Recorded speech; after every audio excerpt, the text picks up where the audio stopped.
Have you ever noticed how you can forgive someone else's mistake, but not your own? Someone forgets a deadline, and you say, "It happens." You miss one, and suddenly your mind whispers, "You're irresponsible. You always mess things up." Why is it that the same compassion we offer so freely to others feels almost forbidden when it comes to ourselves? There's a certain kind of person who lives with an invisible weight, not because the world is too harsh, but because their inner voice is. These are the people who judge themselves harder than anyone else ever could. And the strange part, most people around them don't even see it. Imagine this. You're lying in bed at night, replaying a conversation from earlier. You said something slightly awkward. No one reacted. No one even noticed. But your mind zooms in, magnifies it, loops it, again and again. To the outside world, nothing happened. Inside your mind, it feels like a failure. This is the paradox. Reality is calm, but perception is loud. Psychologically, this often comes from something called internalized standards. Somewhere along the way, you learned that being good enough wasn't enough. Maybe it was through subtle expectations. Maybe through comparison. Or maybe through moments where you felt like approval had to be earned, not given. And so, your mind adapted. It became strict. It became alert. It became your toughest critic in the name of protecting you. Because deep down it believes, if I judge myself first, I won't be hurt by others. But here's where it gets complicated. This inner critic doesn't just protect you, it also traps you. It turns growth into pressure, mistakes into identity, and effort into something that's never quite enough. You could achieve something big, something others would celebrate. And yet your mind quietly says, you could have done better. And if you think about it, when was the last time you truly felt satisfied with yourself? Not relieved, not temporarily proud, but genuinely at peace with who you are. That's the thing. For people who judge themselves harshly, peace often feels unfamiliar, almost suspicious, because their mind is wired to scan for flaws, not to sit in acceptance. There's also a deeper emotional layer to this.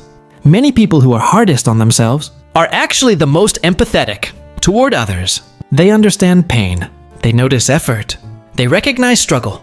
But when it comes to themselves, they switch roles. They become the judge, not the human. Why? Because somewhere inside, there's a belief, often unconscious, that self-kindness leads to weakness. That if they go easy on themselves, they'll lose control. That discipline must come with harshness. But is that really true? Think about it. When someone supports you, you grow. When someone constantly criticizes you, you shrink. So why do we expect ourselves to grow under conditions we wouldn't wish on anyone else? And maybe the most important question is this. Are you truly improving yourself? Or are you just learning how to live with constant self-pressure? There's a quiet illusion that people who judge themselves harshly carry with them. The belief that one day, if they just fix enough things, achieve enough goals, correct enough flaws, they'll finally feel at peace. But that day rarely comes, because the problem was never the imperfections. It was the relationship with them. You see, the mind of a self-critical person doesn't move the finish line closer. It moves it further away. You improve one thing. It finds another. You overcome one weakness. It highlights a new one. It's like trying to fill a bucket with a hole in it. No matter how much you pour in, it never feels full. And here's where the deeper psychology comes in.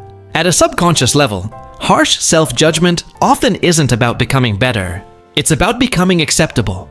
There's a difference. Becoming better is growth. Becoming acceptable feels like survival. And when your mind is operating from survival, it doesn't allow rest. It doesn't allow satisfaction. It keeps pushing, not because it's inspired, but because it's afraid. Afraid of failure. Afraid of rejection. Afraid of not being enough. But let's pause for a moment and reflect honestly. Has being hard on yourself truly made you feel more secure? Or has it just made you more anxious? More cautious? More exhausted? This is where a powerful shift can begin. What if the voice in your head isn't the ultimate truth, but just a learned pattern? What if it's not who you are, but something you picked up over time? Because if it was learned, it can also be unlearned. And no, this doesn't mean becoming careless or losing ambition. It means changing the way you speak to yourself while you grow. Think of it this way. A harsh inner critic says, you failed. You're not good enough. A balanced mind says, you made a mistake. Let's understand it. Same situation. Completely different experience. One creates shame. The other creates growth. And maybe that's the real lesson here. You don't become better by attacking yourself. You become better by understanding yourself. There's a quiet strength in being gentle with your own mind. Not because you're lowering your standards, but because you're raising your awareness. Because at the end of the day, you are the one voice you will hear for your entire life. So the question isn't, how can I be perfect? The real question is, what kind of voice do I want to live with every single day? A voice that punishes you, or a voice that guides you? Because the truth is, you don't need to become someone else to be worthy of peace. You just need to stop treating yourself like someone who isn't.